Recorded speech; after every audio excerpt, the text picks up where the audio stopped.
British media tried hard this week to sell a fantasy, and it blew up faster than they could delete the articles.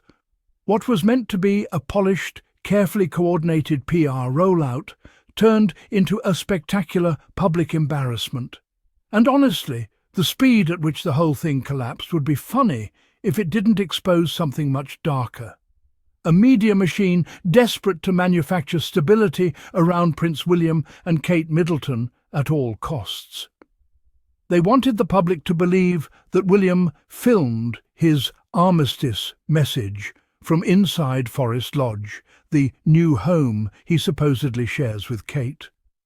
They pushed it with confidence too, like it was fact carved in stone. Multiple outlets ran with nearly identical language, almost as if the lines had been handed out in advance like homework. A first look inside the Wales's serene forever home, they said, decorated with calm tones and personal touches from the Princess of Wales, they claimed. A new chapter for the couple, a glimpse into their private sanctuary, a subtle reassurance that all was well behind the scenes. Except the internet exists. People have eyes. And within minutes, viewers pointed out the glaring issue. The backdrop behind William wasn't a new home. It wasn't Forest Lodge. It wasn't even anything close.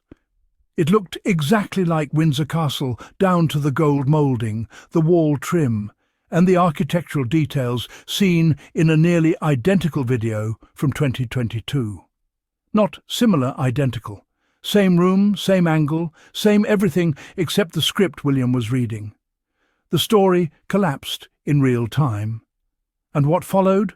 Panic. Quiet panic, but panic nonetheless.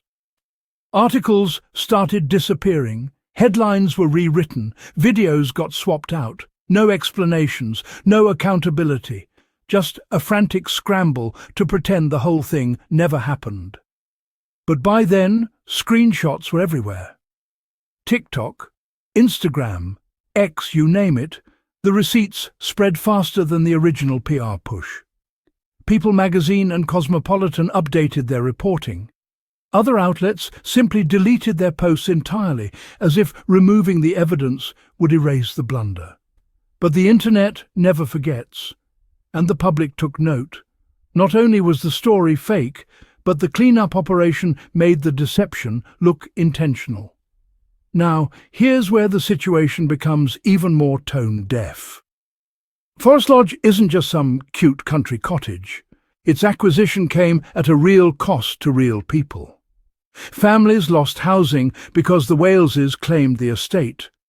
A children's nature centre, a beloved community resource, had to close its doors in October because the couple wanted their new forever home. Public pathways used by walkers and cyclists became restricted for security. Residents complained that parts of the Great Park felt like they were being chipped away. And all of this was happening while the estate poured money into renovations that were never fully explained. So when the media tried to sell a glossy interior tour that wasn't even real, the backlash sparked instantly. Local residents didn't hold back. Social media users didn't hold back. And honestly, why should they? People are dealing with brutal energy bills, rising rents, and shrinking public services. Yet here was a coordinated attempt to push this expensive fairy tale, a fairy tale that fell apart under basic scrutiny. For many, the entire stunt felt insulting. Not only because the claim was false, but because it revealed what the palace and the press seemed to believe, that the public will accept whatever narrative they're handed, no questions asked. But people did ask questions, and the answers pointed to something even bigger. The more viewers analysed the footage, the more they highlighted the contradictions. Why would William film in Windsor Castle but claim it was Forest Lodge? Why would such a highly controlled institution make such a careless mistake unless the whole story was rushed or fabricated? For months now, speculation has only grown louder that William and Kate may not be living together at all. Reports have repeatedly suggested that Forest Lodge is where Kate and the children spend most of their time, while William stays at Windsor.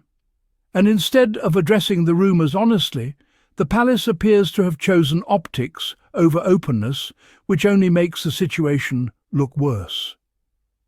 This Armistice Day fiasco didn't calm the rumours. It poured gasoline on them. Because if the goal was to show William and Kate presenting a united, serene domestic image, why not film in the actual home? Why not include details that were unmistakably from Forest Lodge? Why not prove the story rather than fabricate the evidence? Everyone knows the answer, because they couldn't. And that is exactly why this PR push looks so desperate. Because if everything behind the scenes was fine, they would not need to stage a background or recycle old Windsor footage to create the illusion of domestic harmony.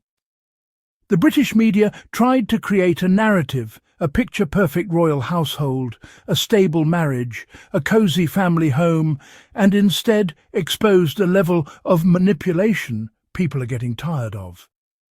This is where the comparison to Meghan and Harry becomes striking. While the Sussexes live openly, donate openly, and share their lives without pretending to be something they're not, the palace continues to rely on smoke and mirrors. Think about it. If Meghan Markle tried to pass off an old background as a new home, if Harry filmed a message in a room that had been used years earlier but claimed it was filmed somewhere else, the UK tabloids would combust. Front-page outrage, days of humiliation, endless commentary. But when William does it, the story gets quietly deleted and everyone is told to move on. No accountability, no corrections, no transparency. That double standard is exactly why the public doesn't trust the institution anymore. They can sense the artificiality. They can see when a narrative is being manufactured. And the moment the cracks show, the palace tries to plaster over them rather than address what caused them. And here's the part the press hates. These tactics aren't working anymore. Younger audiences, global viewers, digital communities, they are not the passive consumers the tabloids were created for. They compare images, they analyse details, they call out inconsistencies. And most importantly, they refuse to be spoon-fed a story that contradicts obvious evidence. This fiasco wasn't just a PR misfire. It revealed the architecture of the palace's media manipulation and how fragile that system is becoming. A single clip, a single backdrop, a single miscalculated assumption that nobody will notice exposed the truth. Not just about the room, not just about the home, but about the entire strategy. Let's be honest, if the palace truly believed that William and Kate's domestic setup was stable, healthy and functioning, they wouldn't be staging home narratives in the first place. They would simply show the real thing. When an institution is confident, it doesn't hide, it doesn't fabricate, it doesn't panic delete articles, it doesn't rely on copy-paste scripts handed to a dozen media outlets at once. The only time you have to stage reality is when the real picture isn't presentable. And that's the part the press desperately wants people to ignore. The public can see the strain. They can see the distance between William and Kate. They can see the emotional detachment. They can see the carefully curated appearances designed to mask ongoing issues.